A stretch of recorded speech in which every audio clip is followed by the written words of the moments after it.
Казалось бы, обычное видео запечатлело момент, который потряс весь мир. То, что эта девушка сделала с кошкой, лишило всех дара речи. С тех пор эта удивительная сцена стала популярной, и вы должны увидеть ее, чтобы поверить в это. Эмили Карвер и ее отец Том прибыли ранним утром в самое сердце сельской Монтаны. В маленьком городке Вестридж царило оживление в связи с ежегодной выставкой домашних животных. Вестриджская выставка, которая традиционно отмечала конец лета и привлекала зрителей и участников со всех окрестных округов. Эмили, 16-летняя девушка с каштановыми волосами и спокойной уверенностью, несвойственной ее возрасту, была в центре внимания в этом году, а благодаря своей глубокой привязанности к животным стала почти легендарной в местных кругах. Отец и дочь прибыли в сопровождении своей скромной домашней кошки по кличке Герцогиня, сидящей в старом пикапе «Форд». Когда они сидели в импровизированном уголке для животных, взгляд Эмили привлек новый участник выставки. Великолепная черная кошка по кличке Чиф, известная своим независимым и порой капризным характером. Ее владелец, Хэнк Майерс, изо всех сил пытался удержать Чифа под контролем, когда они подошли к главной сцене. В порыве раздражения Хэнк громко заявил всем, кто был в пределах слышимости, что продаст Чифа любому, кто достаточно храбр, чтобы справиться с ней. Его слова, наполовину шутка, наполовину отчаяние, разнеслись по воздуху и достигли ушей Эмили. Не колеблясь ни секунды, она подошла к Хэнку со спокойным, но решительным выражением лица. «Мистер Майерс, я бы хотела попробовать», — сказала она ровным голосом, несмотря на ропот, который начал пробегать по толпе. Скептицизм стороннего наблюдателя был очевиден. В конце концов, Хэнк едва справлялся с более опытными владельцами животных, чем Эмили. Хэнк усмехнулся этому предложению, пренебрежительно оглядев хрупкую фигуру девушки. «Это не игрушка, юная леди. Чиф не для детей». Неожиданно вмешался отец Эмили, гордящийся способностями своей дочери, преодолевая свою обычную осторожность. «Дай ей попробовать, Хэнк. Если она может справиться с герцогиней, то справится и с твоей кошкой», бросил вызов Том, ободряюще обнимая Эмили. Хэнк неохотно согласился, и когда Эмили приблизилась к Чифу, толпа затаила дыхание. Вместо того, чтобы сразу схватить кошку, Эмили долго стояла рядом с ней, протянув руку и позволяя ей понюхать ее запах. Ее необычное спокойствие и терпеливость по отношению к кошке вызвали ропот любопытства. Неожиданно, вопреки всем ожиданиям, Эмили ловко взяла Чифа на руки и начала ее успокаивать. Кошка сначала немного задергалась, но Эмили не отпускала ее, шепча что-то тихо, так, чтобы только Чиф могла услышать ее голос. Постепенно кошка расслабилась, ее мышцы стали мягче, и она спокойно устроилась на руках у девушки. Тогда уже Эмили повела кошку к главной площадке. Первоначальный скептицизм толпы сменился благоговейным трепетом, когда Чиф откликнулась на ее команды, выполняя грациозные движения, которые Хэнку никогда не удавалось сделать. Все это было запечатлено местным блогером, который вел прямую трансляцию ярмарки.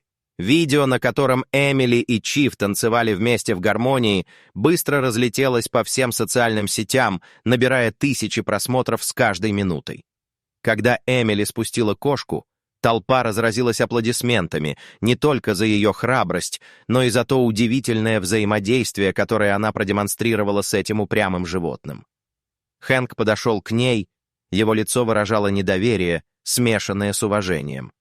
«Девочка, у тебя настоящий талант», — признал он, протягивая руку.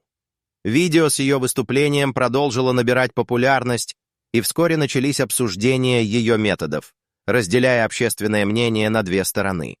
Первоначально комментарии были в основном положительными. В них ее превозносили как вундеркинда в дрессировке животных. История неожиданного успеха Эмили, казалось, стала сенсацией в одночасье, но общественное мнение непостоянно и вскоре изменилось. Рано утром следующего дня критический комментарий от известного специалиста по этике общения с животными вызвал бурю похвал. Хотя талант девушки неоспорим, нельзя не усомниться в методах, использованных в столь кратком сеансе приручения. Это не магия, Это либо подстава, либо потенциально опасная тренировка, превращенная в спектакль. Этот комментарий посеял сомнения и вызвал бурную дискуссию в социальных сетях. По мере того, как видео продолжало распространяться, крупные новостные агентства подхватили эту историю не только из-за зрелищности, но и для обсуждения этики вирусных видеороликов о дрессировке животных. Они пригласили экспертов, чтобы обсудить потенциальный стресс и долгосрочные последствия для животных, подвергшихся внезапной славе и интенсивным тренировкам. Эмили с замиранием сердца наблюдала, как ее триумф превращается в скандал. Тем временем школьная жизнь Эмили осложнилась. Шепот преследовал ее, когда она шла по коридорам. Некоторые одноклассники боготворили ее новообретенную славу, другие возмущались этим.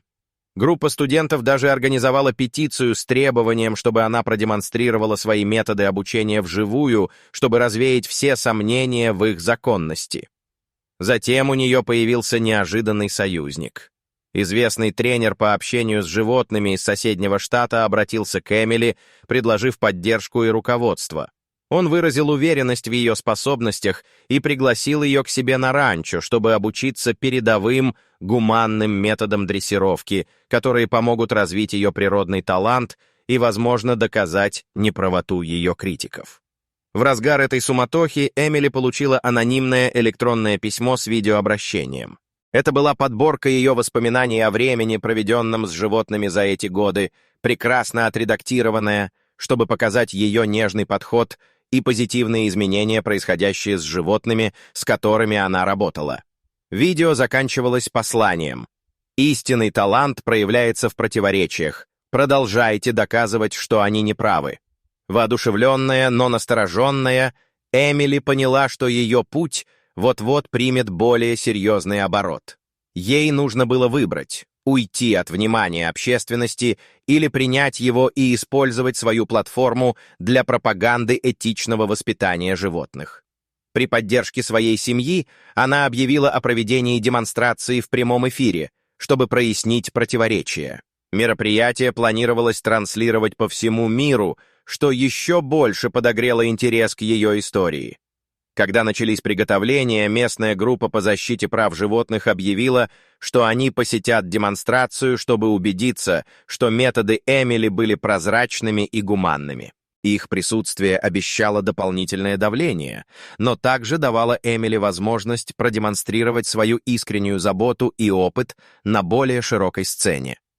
За несколько дней до мероприятия, во время обычной тренировки, Чиф, кошка, которую она славно приручила, неожиданно разволновалась, чем сбила Эмили с толку. Инцидент, запечатленный камерой ее отца, просочился в интернет перед демонстрацией, что еще больше поставило под сомнение ее способности и вновь вызвало опасения по поводу того, как она справляется с животными. Несмотря на растущий скептицизм, наставник Эмили, известный тренер, который обратился к ней ранее, неожиданно прибыл на их ранчо. Его неожиданное появление принесло не только поддержку, но и богатство знаний. Он тесно сотрудничал с Эмили, совершенствуя ее методы и морально готовя к предстоящим испытаниям. Его руководство изменило ход повествования, представив Эмили как преданного исследователя поведения животных, а не просто чудо-юдо с одним хитом. В день демонстрации, когда Эмили вышла на арену, местная новостная станция, изначально настроенная критически по отношению к ней, прислала команду для освещения мероприятия, предоставив платформу, которая могла либо оправдать ее, либо очернить еще больше, в зависимости от результата. Начав, Эмили шаг за шагом продемонстрировала свой подход, объясняя свои действия и ответы Чифу. Ее подробные объяснения и спокойное поведение постепенно распространились по толпе. Однако во время демонстрации она внезапно заколебалась, по-видимому, отказываясь сотрудничать. Напряжение в зале резко возросло, зрители перешептывались, а критики были готовы наброситься на нее. Быстро восстановив самообладание, Эмили скорректировала свою технику, используя другой набор приемов, которые она не планировала демонстрировать. Спонтанная адаптация не только сработала, но и произвела впечатление на аудиторию, продемонстрировав ее гибкость и глубокое понимание психологии животных. По окончании демонстрации лидер группы по защите прав животных встала, взяла микрофон и публично извинилась перед Эмили. Она поблагодарила молодого тренера за уважение и заботу о животных, признав, что ее тщательная и продуманная презентация опровергла их первоначальные сомнения. После успешной демонстрации ее репутация пошла на поправку, и Эмили вновь обрела целеустремленность. Однако она понимала, что для того, чтобы по-настоящему заявить о себе, ей нужно было не просто восстановить свое имя. Она решила организовать серию семинаров по этической дрессировке животных, пригласив как скептиков, так и сторонников узнать о ее методах из первых рук. Неожиданный поворот произошел, когда уважаемый ученый-специалист по поведению животных, доктор Лайла Дженсен, выразила заинтересованность в участии в семинарах. Доктор Дженсен ранее критически относилась к вирусным методам обучения, и ее поддержка могла бы придать значительный вес методам Эмили. Однако доктор Дженсен выдвинула условие. Она хотела провести независимое исследование долгосрочных последствий обучения Эмили, чтобы научно обосновать свой подход. Эмили согласилась, увидев в этом возможность применить свои методы в научных исследованиях.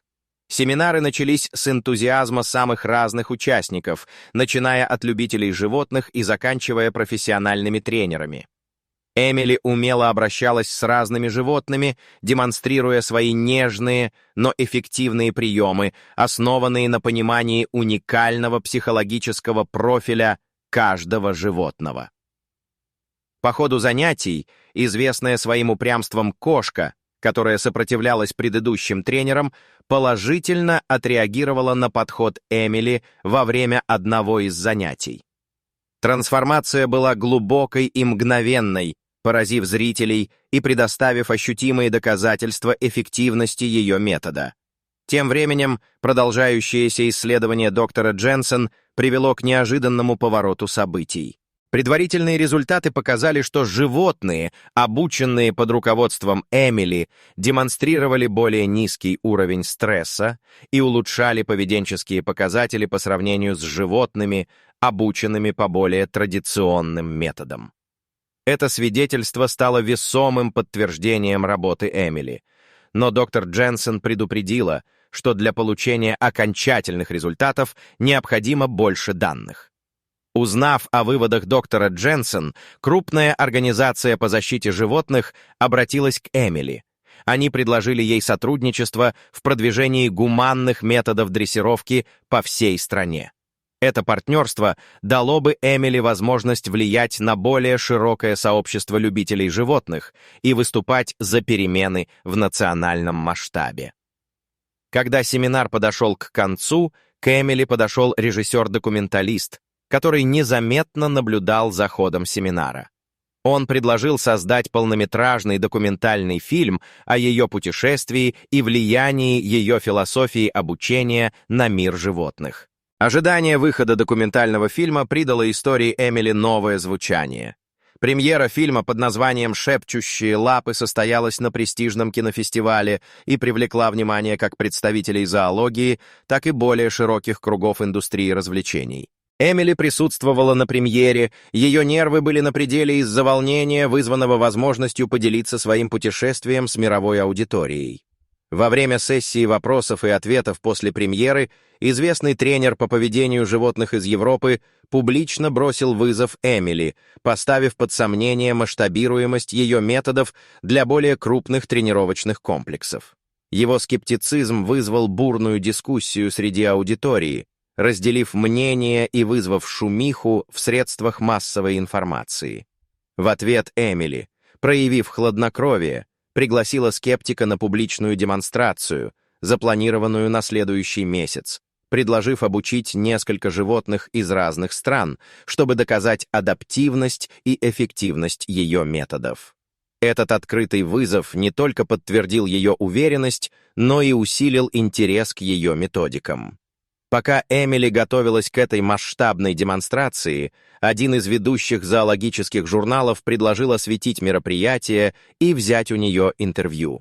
Выставка предоставила возможность охватить более широкую аудиторию, но это также означало, что ставки были выше, чем когда-либо. Эмили обнаружила, что у одного из животных, отобранных для демонстрации, в анамнезе были травмы и сильное беспокойство, но ее команда упустила этот факт из виду.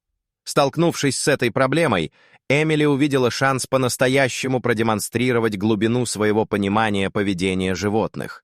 Она адаптировала свою программу, включив в нее методы, связанные с травмами, которые она разработала в сотрудничестве с животными психологами. Когда наступил день демонстрации, Эмили работала с беспокойным животным, и ее усилия были встречены молчанием зачарованной толпы. Трансформация животного, когда-то нервозного и недоверчивого, в спокойное и отзывчивое существо была впечатляющей.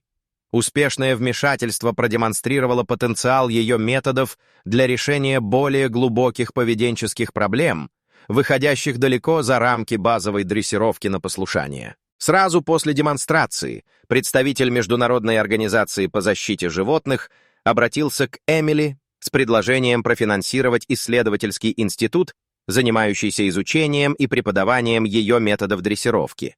Эта возможность позволила бы ей расширить свое влияние и внести свой вклад в академическое понимание гуманной дрессировки животных. На фоне своей растущей известности Эмили изо всех сил старалась уравновесить свою общественную роль со своим личным стремлением к более простой жизни. После долгих размышлений она решила принять финансирование, но основала институт в своем родном городе, чтобы оставаться верной своим корням и продвигать свою миссию. По мере того, как влияние Эмили в мире зоологии росло, фундамент научно-исследовательского института стал краеугольным камнем этического воспитания животных. Открытие учреждения было запланировано на торжественную церемонию, на которой должны были собраться самые влиятельные умы в области ветеринарии и психологии животных. Однако по мере того, как шли приготовления, начали возникать непредвиденные проблемы, гарантирующие, что путешествие Эмили будет таким же динамичным, как и прежде. Всего за несколько недель до открытия института крупный благотворитель неожиданно отозвал свое финансирование, сославшись на экономический спад. Этот финансовый кризис грозил отложить открытие на неопределенный срок. Однако Эмили это не смутило. Она запустила краудфандинговую кампанию, поделившись своим видением с общественностью, и была ошеломлена всеобщей поддержкой. Средства были быстро пополнены, что позволило не только покрыть дефицит, но и предоставить дополнительные ресурсы. Пока институт готовился к новому открытию, Эмили и ее команда завершили прорывное исследование, продемонстрировавшее значительные улучшения в методах реабилитации животных, подвергшихся жестокому обращению. Исследование было принято к публикации в престижном научном журнале, что свидетельствует о потенциальном влиянии института на благополучие животных и методологии их дрессировки. Во время живой демонстрации на церемонии открытия института была показана кошка, которую Эмили лично реабилитировала в течение нескольких месяцев. Животное продемонстрировало невероятный прогресс, впервые выступая перед аудиторией без признаков беспокойства.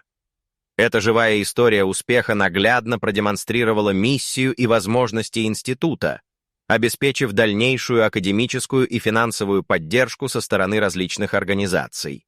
Однако с ростом популярности института Эмили столкнулась с растущим давлением, требующим повторить ее успех в более широком масштабе и в различных условиях.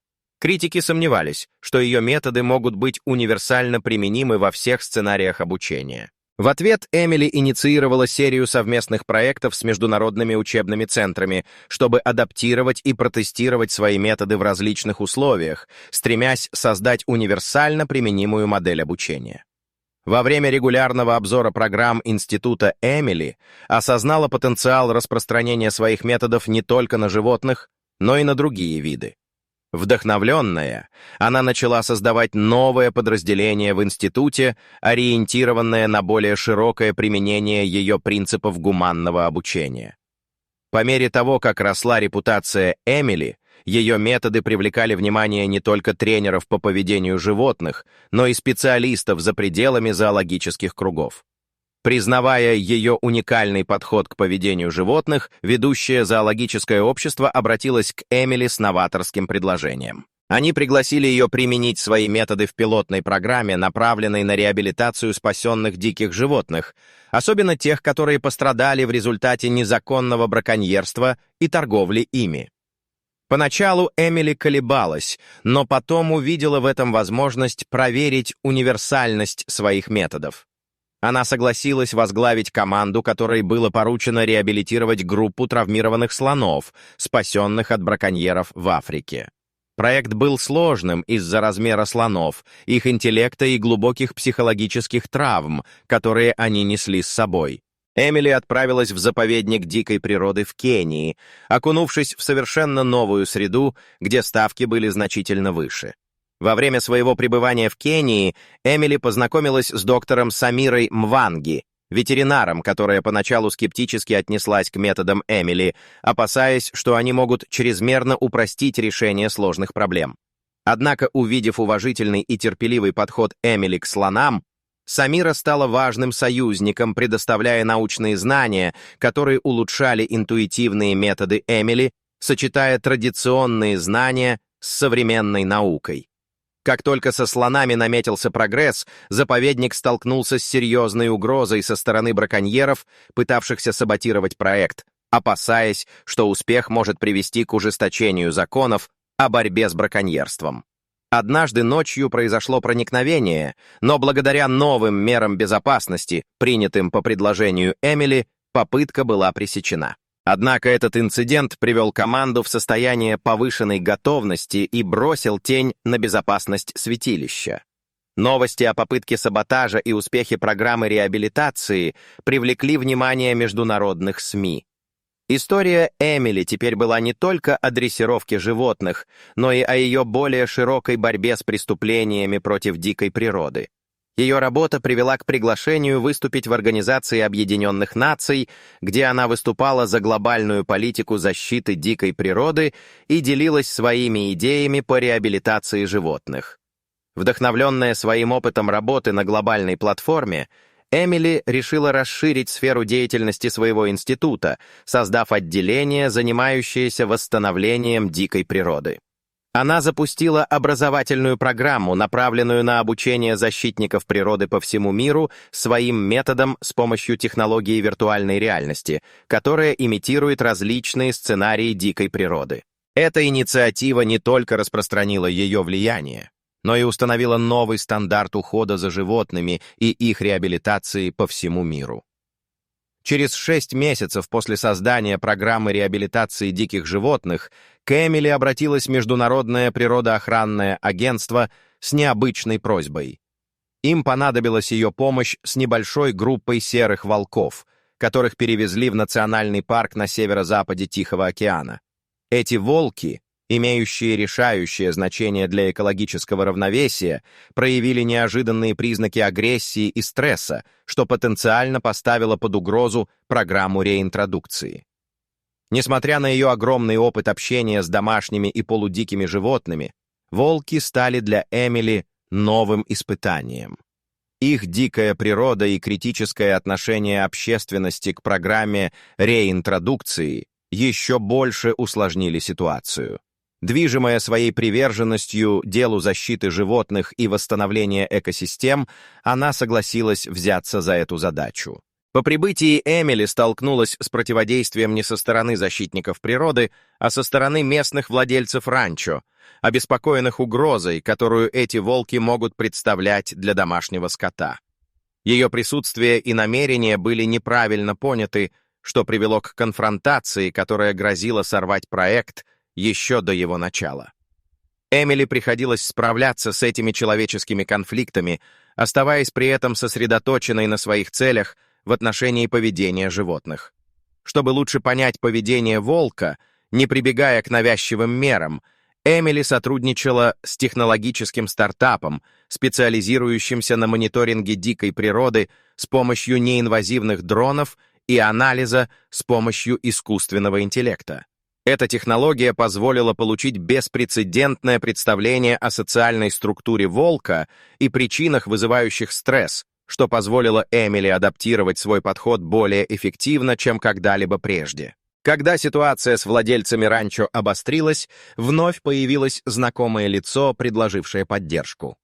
Доктор Самира Мванги, ныне уважаемый деятель в области охраны дикой природы, использовала свое влияние и опыт, чтобы стать посредником между Эмили и владельцами ранчо, организуя общественные собрания, чтобы рассказать им об экологических преимуществах волков. Ее участие помогло изменить общественное мнение, превратив бывших противников в осторожных сторонников. Настоящий поворотный момент наступил, когда ранее агрессивный и изолированный молодой волк начал проявлять признаки интеграции в стаю после пересмотра подхода Эмили, основанного на ее наблюдениях с помощью беспилотника. Этот успех был зафиксирован в прямом эфире и широко распространен, демонстрируя положительное влияние программы реинтродукции не только на волков, но и на экосистему в целом. Это публичное признание значительно повысило поддержку методов Эмили в рамках всего проекта.